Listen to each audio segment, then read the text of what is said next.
Здравейте! Това е поредицата Достъпни технологии. Аз съм Мишо Нетков и заедно с колегата ми Димитър Димитров ще говорим за предизвикателствата, които хората с нарушено зрение срещат, когато използват компютри и смарт устройства.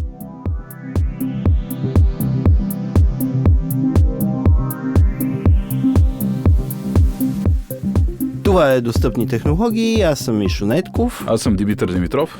Миналия път обещахме да поговорим малко повече за вграденото в Windows приложение Mail, тъй като новия изглед на Gmail е малко по-различен за използване, а пък може да се окаже, че приложението Mail е много по-удобно, нали така? Да, точно. Нека да го разгледаме. Откъде започваме? Може би е добре да кажем няколко думи за Mail клиентите. Да кажем няколко думи за Mail клиентите въобще. Да, добре. Само няколко думи, без да досаждаме с подробности. Какво е Mail клиента? Програма инсталирана на компютъра или приложение инсталирано на телефона или приложение на компютъра отново, което се свързва с пощенския сървър, с услугата, която предлага електронна поща и извлича имейлите оттам и съответно ползва тази услуга и за изпращане на имейли и на файлове.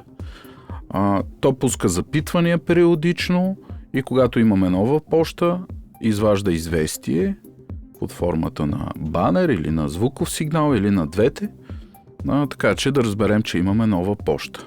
Това не е много познато, особено от смартфоните, как получаваме известие, като имаме ново писмо и каквото и да е било друго нещо по пощата, прикачен файл и така нататък.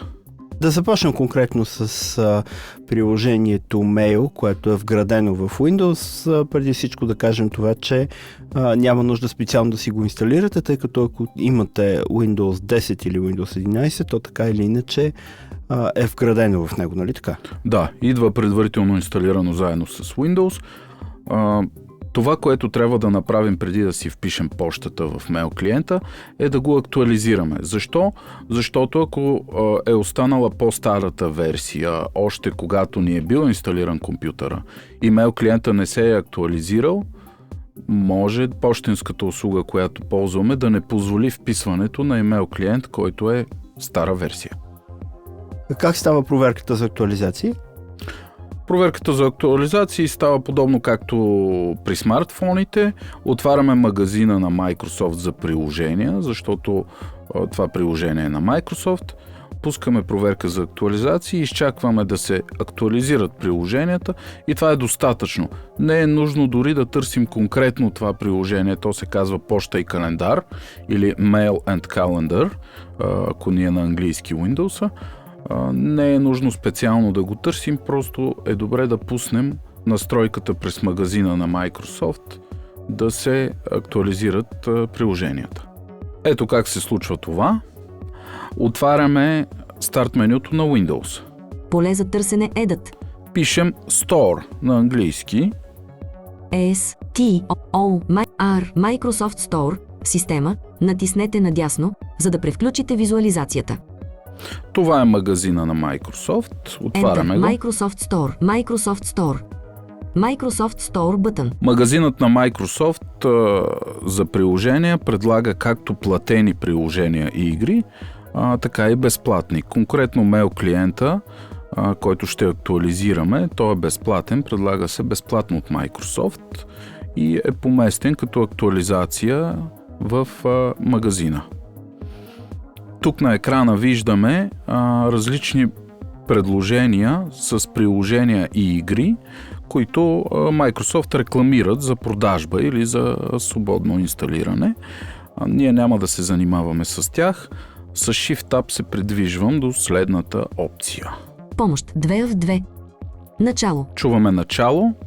Придвижвам се с стрелка надолу. Библиотека. Има налични актуализации. Чухте, библиотека, има налични актуализации. В библиотеката са поместени приложенията, които са инсталирани или сме инсталирали на устройствата си. Чухме, че има нови актуализации. Натискаме Enter. Enter. Библиотека. Има налични актуализации. Актуализации и изтегляния. Получаване на актуализации бътън. Paint. Налична е актуализация. Чухме едно от вградените приложения на Windows Paint и че е налична актуализация. Тук попадаме в списъка с приложенията, които имат актуализации. Може с стрелките да ги разгледаме. Съвети от Microsoft. Налична е актуализация. Microsoft Store. Налична е актуализация. Чухте и така нататък надолу. Сега се придвижвам с Shift и Tab от този списък. Получаване на актуализации бътън. Точно тук натискам Enter. Enter. Проверка за актуализации на приложение. Чухме съобщението, че се проверява за актуализации. Проверката за актуализации е завършена. Чухме, че проверката е завършена. Актуализирай всички линк. Натиснах Shift и Tab и чухме връзката актуализирай всички. Натискам Enter върху нея. Enter. И изчаквам да се актуализират. Периодично ще получаваме известия за успешното актуализиране на всяко едно от приложенията. Обикновено това отнема 10. Ако е по-бавна интернет връзката ни или сървъра е натоварен, може да изчакаме и 20 минути. Така се проверява за актуализации. По принцип интерфейса на магазина на Microsoft за приложения не е сложен и се работи с стандартните клавишни комбинации, които познаваме в екранния четец. Навигираме с табулатор, Shift-Tab, стрелки и това е.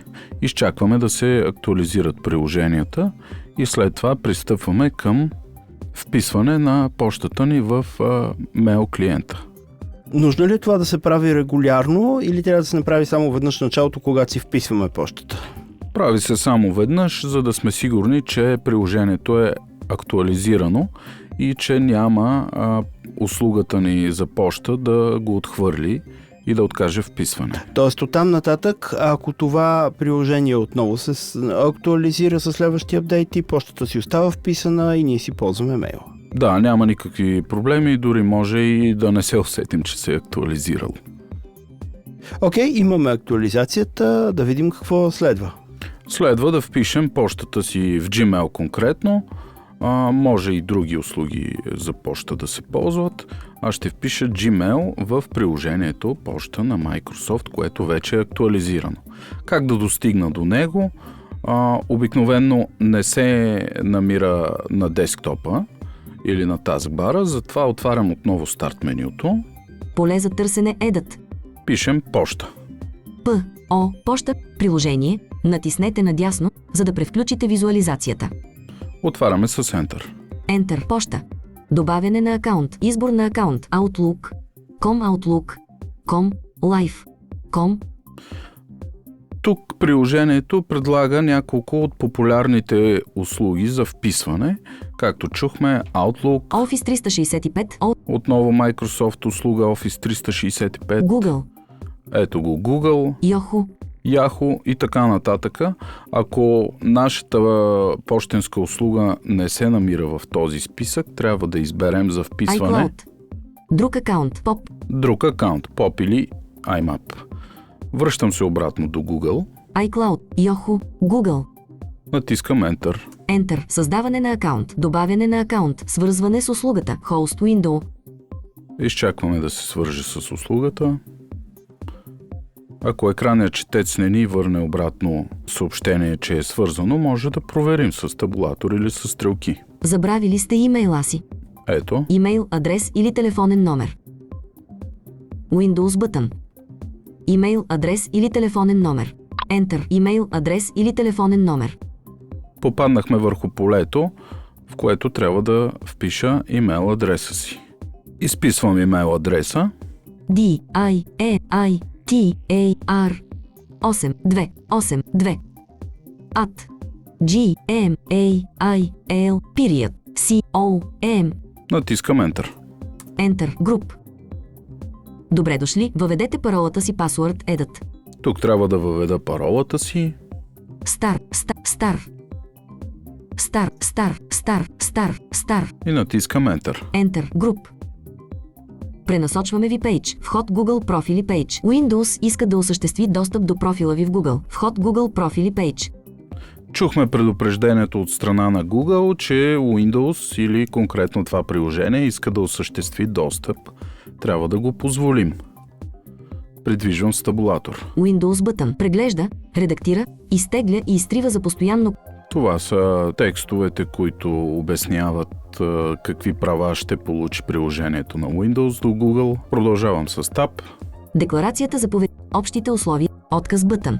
Разрешаване бътън. Давам разрешение с натискане на Enter. Enter. Груп. Поща. Добавяне на акаунт. Акаунти за поща и календар. Изпращайте вашите съобщения, като използвате това име EDIT. Д. И. М. И. Т. Р. Натискам Enter. Enter. Unavailable. Създаване на акаунт. Изкачащ прозорец. Готово бътън. 1 в 1. Натискам върху Готово. Enter. Навигация. Навигация бътън Collapsed. Имейл клиентът е вписан. Фокусът на екранния четец попадна върху бутона за меню за навигация. Сега, за да попаднем в списъка с писмата, входящата поща, натискаме Shift и Tab. Списък със съобщения. Зареждане. Тук чуваме съобщението зареждане. Вероятно пощата вече е заредена, но четецът е залепнал на това съобщение, затова е нужно да раздвижим с табулатор фокуса. Натискам веднъж Tab и после се връщаме с Shift и Tab. Навигация. Навигация бътън Collapsed. Списък със съобщения. Messages. 3 непрочетен и Google сигнал, свързан със сигурността. Чухме писмото, току-що съм се вписал в пощата, затова получавам предупреждение от Gmail. Това е сигнал, свързан с сигурността, че някой се е вписал в пощата. Знам, че това съм аз, затова не предприемам никакви мерки, може да изтрием това писмо. Окей, значи конфигурирали сме вече мейл клиента, който е вграден в Windows. Това ли са всички настройки? Има ли още настройки, които трябва да се направят? Може би няколко настройки по изгледа.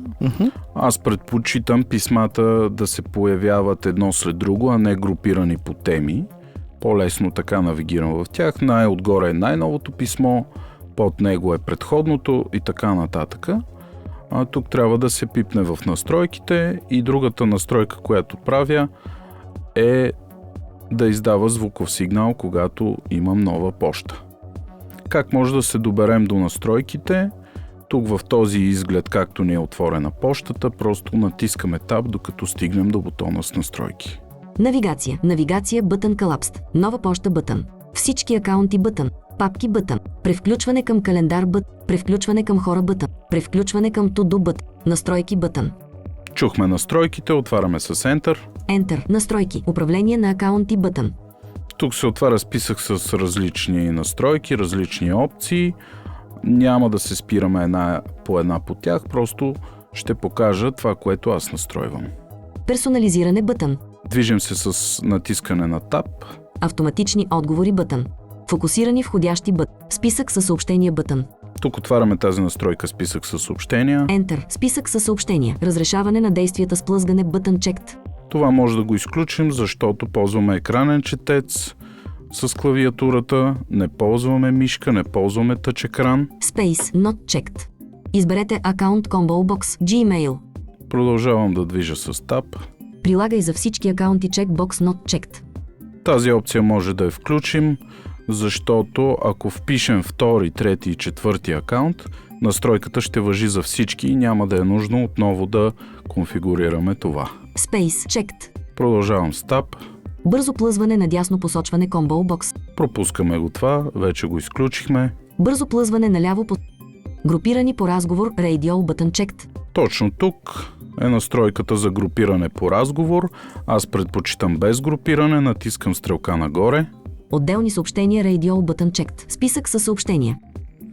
Какво се случи? Настройката се превключи, раздела с настройки се затвори и попаднах върху списъка с съобщенията, които вече не са групирани. Непрочетено Google сигнал, свързан с сигурността. Сега отново ще отворя настройките и ще включа известяването чрез звуков сигнал. Отново натискам Tab. Навигация. Нова поща бътън. Всички акаунти бътън. Папки бътън. Превключване към календар бътън. Превключване към хора бътън. Настройки бътън. Отварям с Enter настройки. Enter. Настройки. Управление на акаунти бътън. Отново с Tab се движа. Персонализиране бътън. Автоматично. Фокусиране. Списък с екран за четене бътън. Подпис бътън. Шрифт по подразби. Известия бътън. Натискам Enter върху известия. Enter. Известия. Изберете акаунт Combo Box. Gmail. Тап. Прилагай за всички акаунти Checkbox Not Checked. Тук отново включвам тази опция, за да важи настройката за всички следващи вписани акаунти, ако ще вписвам. Space Checked. Показване на известия в работния център Button Checked. Показване на банер за известяване Checkbox Checked. Тук движим само с тап. Издавай звуков сигнал Checkbox Not Checked. Отмятам настройката. Space Checked. Продължавам с тап. Показване на известия за папки, закачени към старт Checkbox Not Checked. Това не е нужно да го включваме. Назад Button. Натискам назад. Enter. Настройки. Управление на акаунти Button. Известия Button. Върнахме се стъпка назад, натискам Escape. Escape. Навигация. Настройки Button. И вече може да приемем, че сме настроили имейл клиента. Това беше целият процес по настройване на приложението Mail, което е вградено в Windows. Нека сега да видим набързо как се използва това приложение, по-лесно ли е то като достъп и всъщност набързо да минем и през някакви клавишни команди. Да. За да започнем от начало, ще затворя приложението Mail, ще го отворя отново. За да отворим имейл клиента, отново отваряме старт менюто. Поле за търсене Edit. И пишем поща. Поща. Приложение. Натиснете Windows дописа, отварям с Enter. Enter. Поща.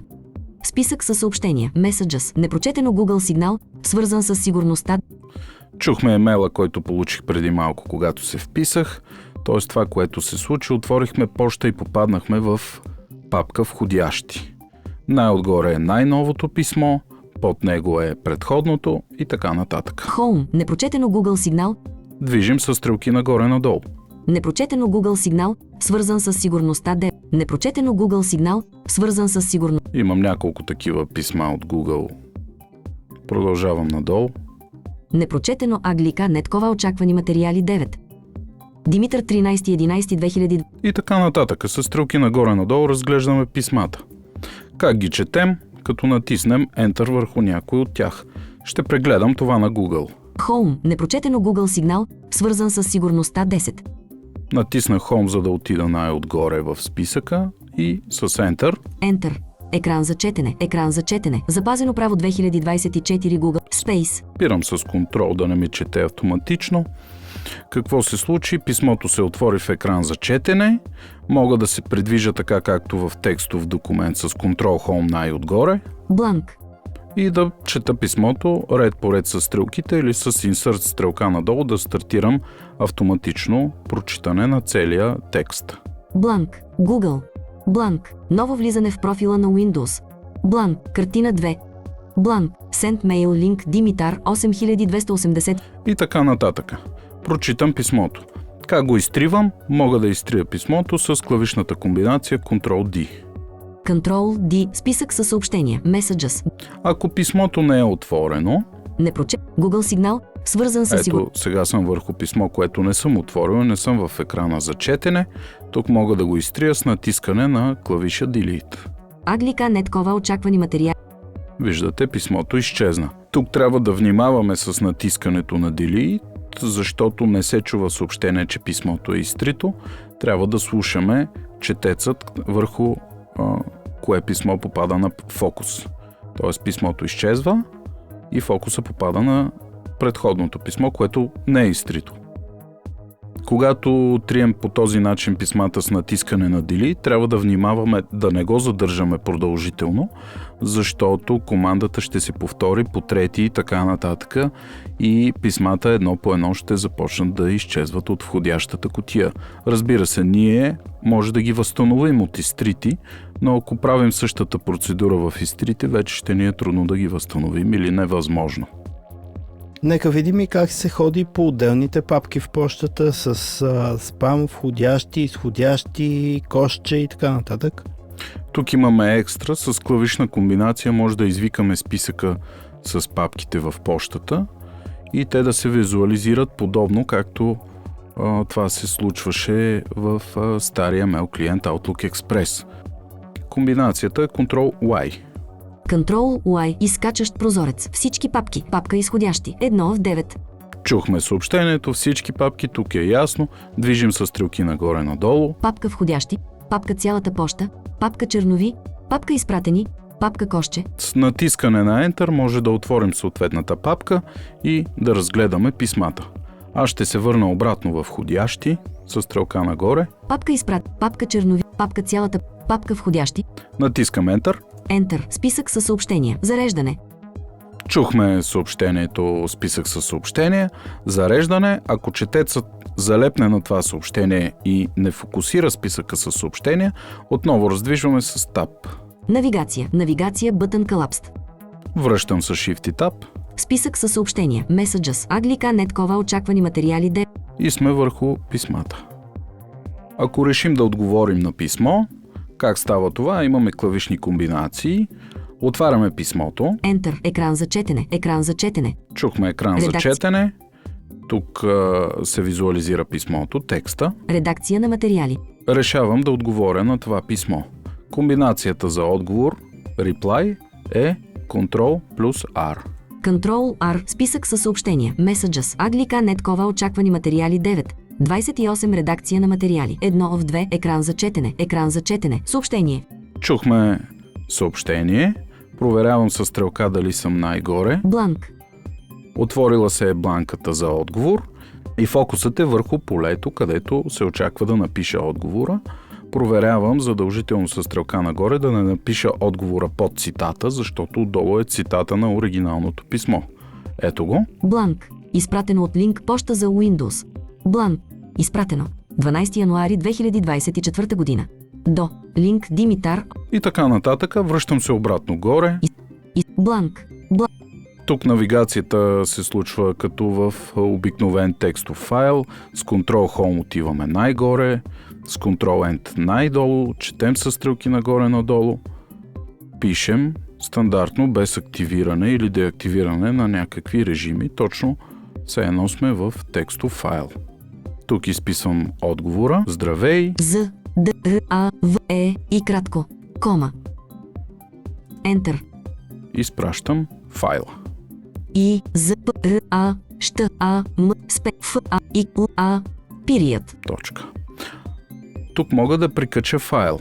Клавишната комбинация за отваряне на диалога за прикачане на файл е Alt и I. Alt-I. Отваряне диалог. Име на файла. Edit Combo. От тук мога да избера файл.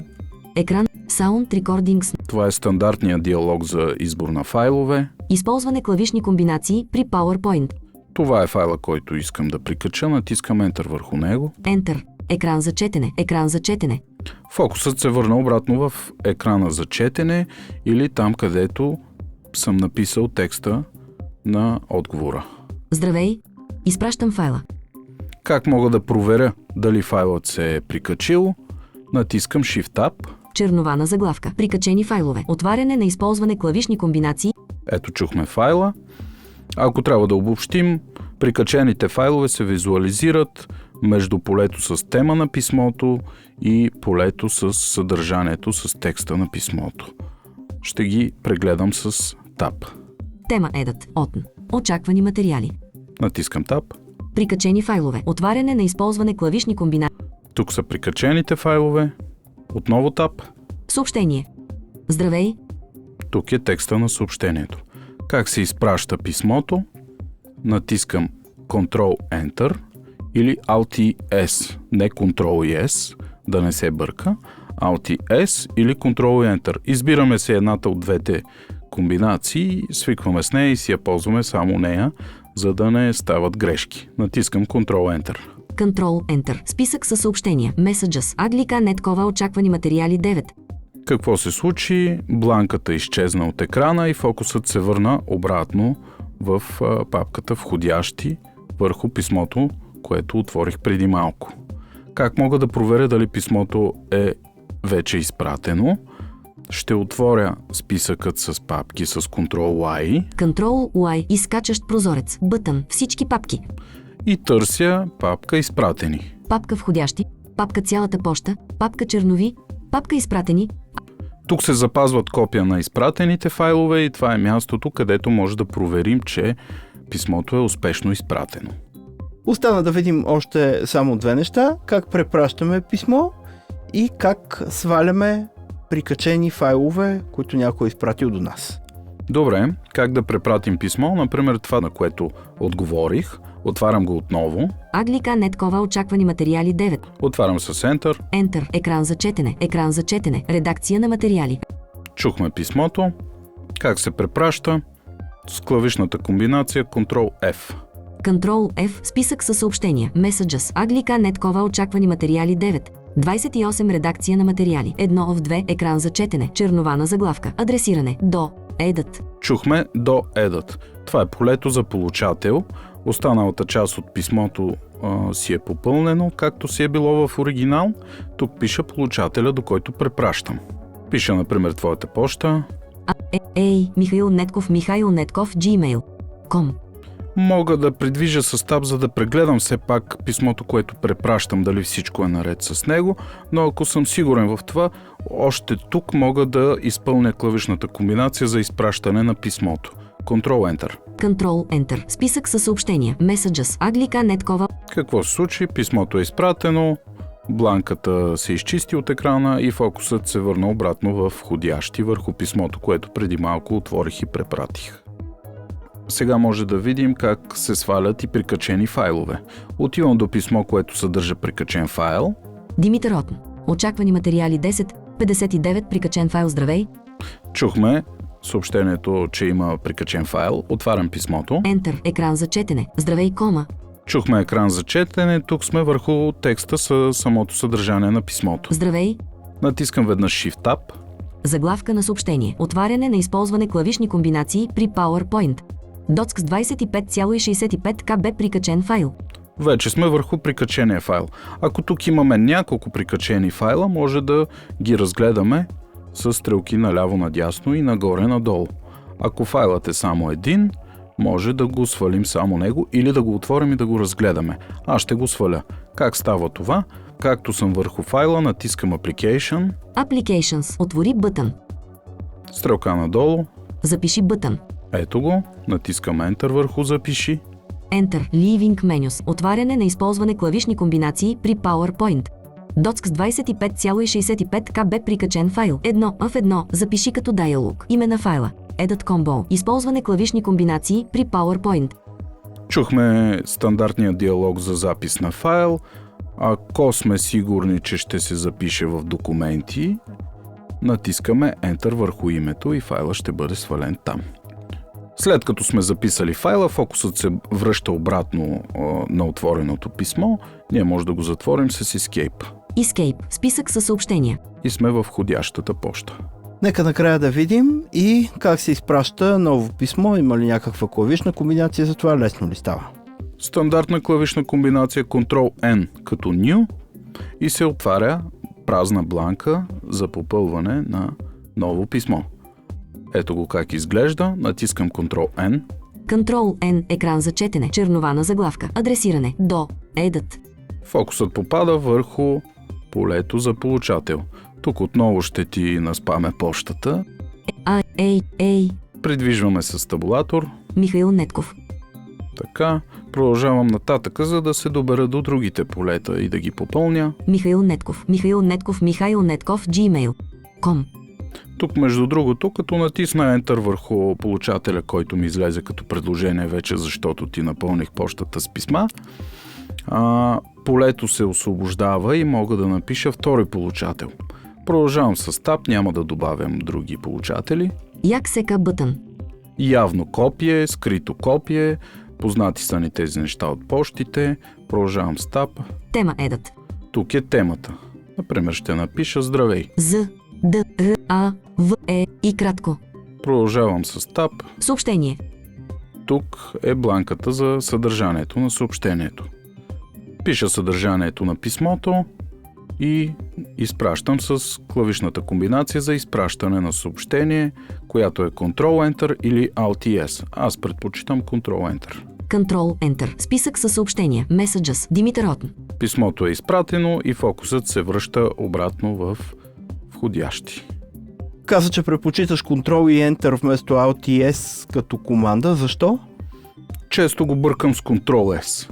А тук Ctrl-S е като сейф, т.е. запазва писмото в чернова, а не го изпраща. и по инерция, като натисна Ctrl-S, аз запазвам писмото и в бързината оставам с впечатление, че съм го изпратила, то не е изпратено. Затова Ctrl-Enter е по-сигурно. А има ли значение на каква клавиатурна подредба си в момента за тези клавишни комбинации? Работят ли те, когато ти си на кирилица? Работят, да.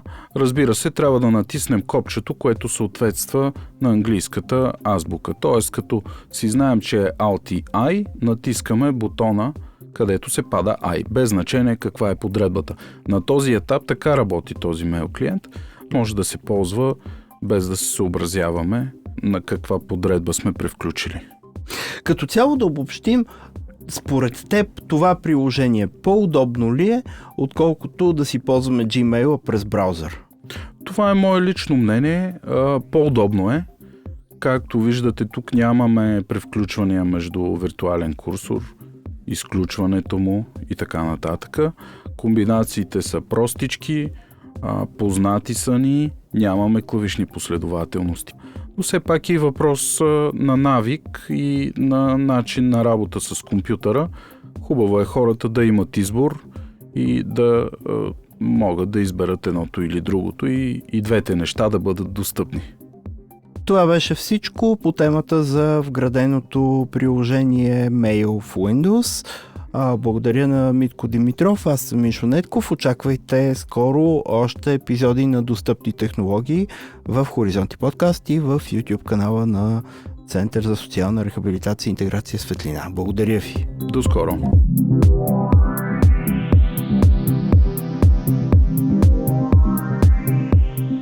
Поредицата достъпни технологии е съвместна инициатива на Фондация Хоризонти и Център за социална рехабилитация и интеграция Светлина. Ако това, което правим, ви допада, абонирайте се и получавайте известия за нови епизоди. Отворени сме за въпроси под формата на коментари под видеото и в социалните мрежи. Аз съм Мишо Нетков, а по темата работихме заедно с колегата Димитър Димитров. До скоро!